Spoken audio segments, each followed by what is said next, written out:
খেলনাগুলো কোথা থেকে এসেছে? এগুলো তোমরা কবে কিনলে? এগুলো খেতে কি অনেক মজা? খেলনাগুলো দেখতে খুব সুন্দর মনে হচ্ছে। হ্যাঁ রে টয়া, এইগুলো কিন্ডার জয়, দোকানে নতুন এসেছে। আমার মা আমাদেরকে কিন্ডার জয় কিনে দিয়েছে। কিন্ডার জয়গুলো খেতে অনেক মজা। আর এই খেলনাগুলো না কিন্ডার জয় থেকেই বের হয়েছে। আমরা মজা করে কিন্ডার জয়ও খেতে পারছি, আবার এই খেলনাগুলো দিয়েও খেলতে পারছি। কি মজা! জিয়া, আমাকে একটু খেলনাগুলো দিয়ে খেলতে দেবে? আমার কাছে না খেলনাগুলো দেখতে খুব ভালো লাগছে। একটু দাও না, খেলনাগুলো দিয়ে খেলা করি।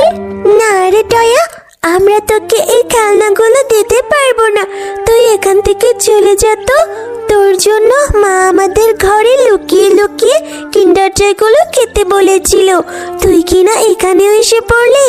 তুই তাড়াতাড়ি চলে যা টয়া, মা যে আমাদের দেখলে খুব বকবে।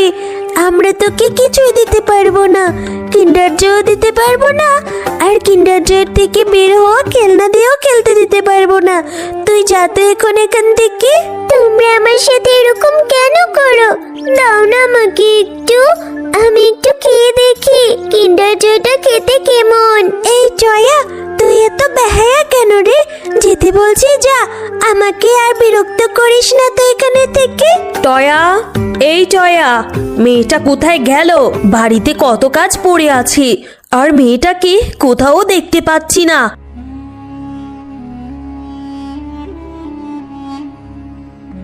কি হয়েছে মামি, বলো। আমি একটু টিনা আর জিয়াকে বললাম ওদের খেলনাগুলো দিয়ে খেলা করব, ওরা আমাকে দিল না মামি। ওদের খেলনাগুলো দিয়ে খেলা করবি মানে? ও, কিন্ডার জয় থেকে বের হওয়া ওই খেলনাগুলো দিয়ে? কেন রে? তোর জন্য আমার মেয়েদেরকে আমি ঘরে পাঠিয়ে দিয়েছি লুকিয়ে লুকিয়ে কিন্ডার জয় খেতে। তুই কিনা সেখানে যেও ভাগ বসাতে চাস? এত বেহায়া কেন তুই? তোর বাবা মা কি তোকে কিছু শিক্ষা দেয়নি?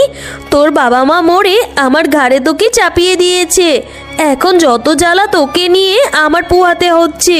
সকালে যে কতগুলো কাপড় চোপড় জমিয়ে রেখেছিলাম, একটা কাপড় চোপড়ও ধুয়ে দিসনি এখনো। তাড়াতাড়ি কাপড় চোপড় ধুয়ে নিয়ে আয়। কাপড় চোপড় ধুয়ে এনে তারপরে দুপুরের রান্নাটা তাড়াতাড়ি বসা। আমার বড্ড ক্ষুধা পেয়েছে, আমি খাবার খাবো। দ্বিতীয়বার জানি আর বলতে না হয়। যা তো তাড়াতাড়ি। ঠিক আছে মামি, তুমি আমাকে আর বকো না, আমি এক্ষুনি যাচ্ছি। এরপর টয়া কাপড় চোপড়গুলো নিয়ে ঘাট পাড়ে ধুতে যায়। হ্যাঁ রে টয়া মা, সকাল সকাল এক ঝুড়ি কাপড় চোপড় নিয়ে ধুতে চলে এসেছিস। এতগুলো কাপড় চোপড় ধুলে তোর কি জ্বর চলে আসবে না? তুই তো অসুস্থ হয়ে যাবি, এমনি ঠান্ডার দিন।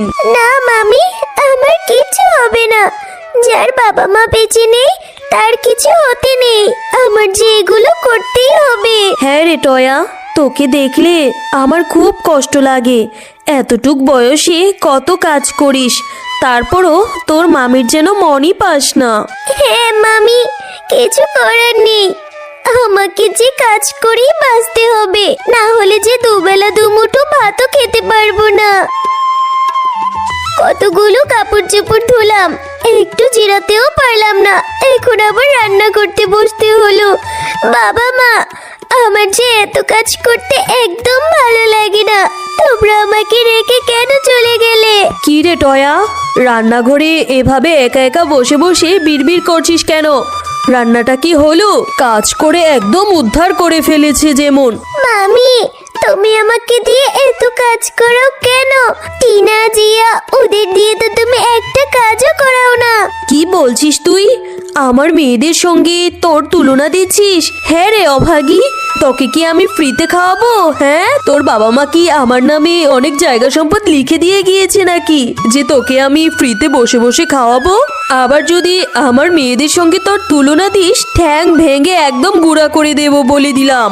এখন রান্নাটা তাড়াতাড়ি সেরে দোকানে যাবি।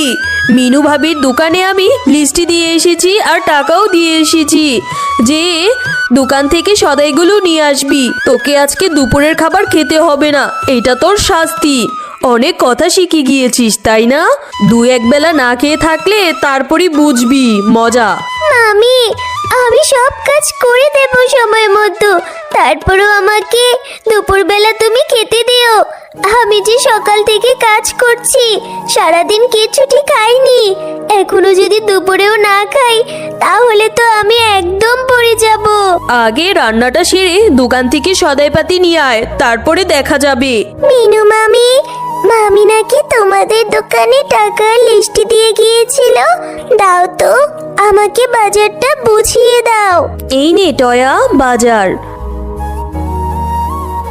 কিন্তু তুই এতগুলো বাজার নিয়ে কিভাবে বাড়িতে যাবি রে?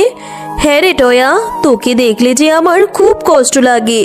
মামরা মেয়ে, মামিটা তোর সঙ্গে যাতা ব্যবহার করে, একদম বাড়ির ঝিয়ের চেয়েও খারাপ ব্যবহার করে, ঠিক মতো খেতেও দেয় না। হ্যাঁ মামি, কি করব? এই বাজারগুলো যদি সময় মতো না নিয়ে যেতে পারি তাহলে যে এই বেলা খাবারও জুটবে না আমার। তাড়াতাড়ি করে বাড়িতে চলে যাই। মামি, তোমার দোকানে ওই যে গোল গোল, ওগুলো কি কিন্ডার জয়? ওগুলো খেতে কি অনেক মজা? ওগুলোর মধ্য থেকে না অনেক সুন্দর সুন্দর খেলনা বের হয়? হ্যাঁ রে টয়া, এগুলো তো আমার দোকানে নতুন এনেছি। তা তুই কিভাবে জানলি? তোকে কি তোর মামি কিনে দিয়েছিল? না মামি, জিয়া আর টিনাকে দেখেছিলাম এই কিন্ডার জয়গুলো খুব মজা করে খাচ্ছে। আর কিন্ডার জয়গুলোর থেকে না অনেক সুন্দর সুন্দর খেলনা বের হয়েছিল। ওদেরকে বলেছিলাম আমাকে একটু দিতে, ওরা আমাকে দেয়নি, তাই আমি তোমাকে জিজ্ঞেস করলাম। ও, এই ব্যাপার। আচ্ছা, এই নে, এই কিন্ডার জয়টা আমি তোকে ফ্রিতে দিয়ে দিলাম। তোর বাবা মা বেঁচে থাকতে অনেক ভালো ছিল। এই নে, এই কিন্ডার জয়টা তুই খেয়ে নিস। আর এর মধ্যে থেকে যে খেলনাটা বের হবে এটা দিয়ে তুই খেলা করিস, কেমন? মামি, তুমি আমাকে এই কিন্ডার জয়টা এমনিতেই দিয়ে দিলে। তুমি অনেক ভালো মামি। কি রে টয়া, এখন আসলি তুই? তা দোকানে যে কি মিনু ভাবির সাথে গল্প করতে বসেছিস? এত দেরি হলো কেন তোর? কি রে, তোর হাতে ওইটা কি? কিন্ডার জয়ের মতো মনে হচ্ছে। এই কিন্ডার জয় তুই কোথা থেকে এনেছিস? হ্যাঁ মামি, এটা মিনু মামি আমাকে এমনিতেই দিয়েছে। বলেছি এই কিন্ডার জয়টা খেতে, আর এটার থেকে খেলনাটা বের হলে সেটা দিয়ে খেলা করতে। কি বলছিস কি তুই?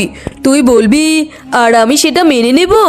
নিশ্চয়ই তুই আমার ঘর থেকে টাকা চুরি করে তারপরে এটা কিনে নিয়ে এসেছিস, তাই না?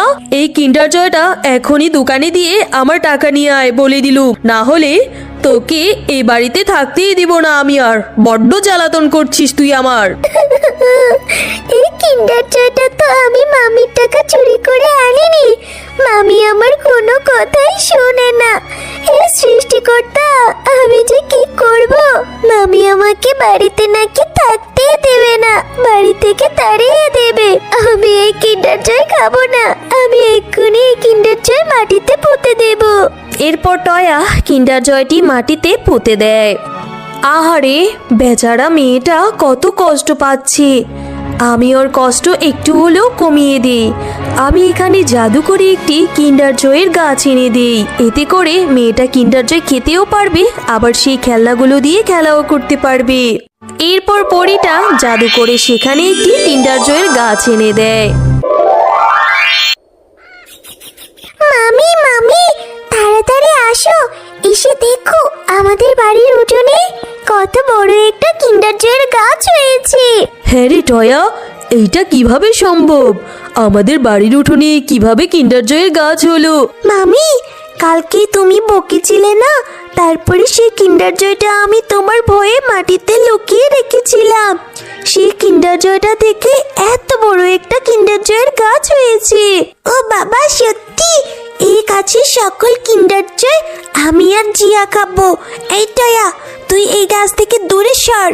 এই গাছের সকল কিন্ডার জয় আমার আর জিয়ার। হ্যাঁ হ্যাঁ, এই কিন্ডার জয়গুলো আমার মেয়েরা খাবে আর খেলনা দিয়েও খেলা করতে পারবে। দুষ্ট বাঘিনী, এই গাছের সমস্ত কিন্ডার জয় আর এই গাছটা টয়ার।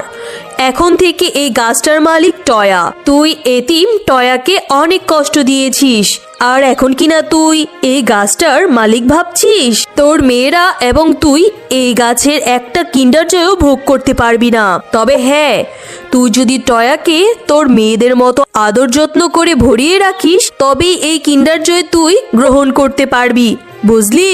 না হলে এই গাছ তোকে তোর প্রাপ্য শাস্তি দিবে। এখন থেকে টয়া একা না, এখন থেকে এই গাছ টয়ার সম্পূর্ণ খেয়াল রাখবে।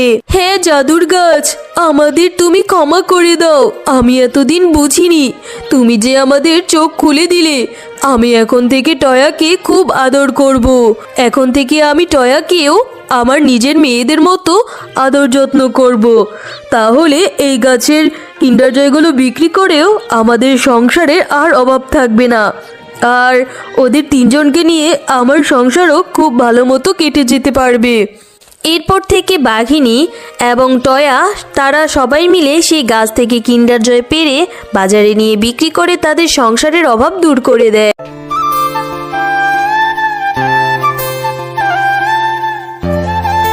হ্যালো ছোট্ট বন্ধুরা, গল্পটি ভালো লাগলে অবশ্যই সাবস্ক্রাইব করে দিবে এবং পাশে থাকা বেল আইকনটি প্রেস করে আমাদের সাথেই থাকবে। ধন্যবাদ।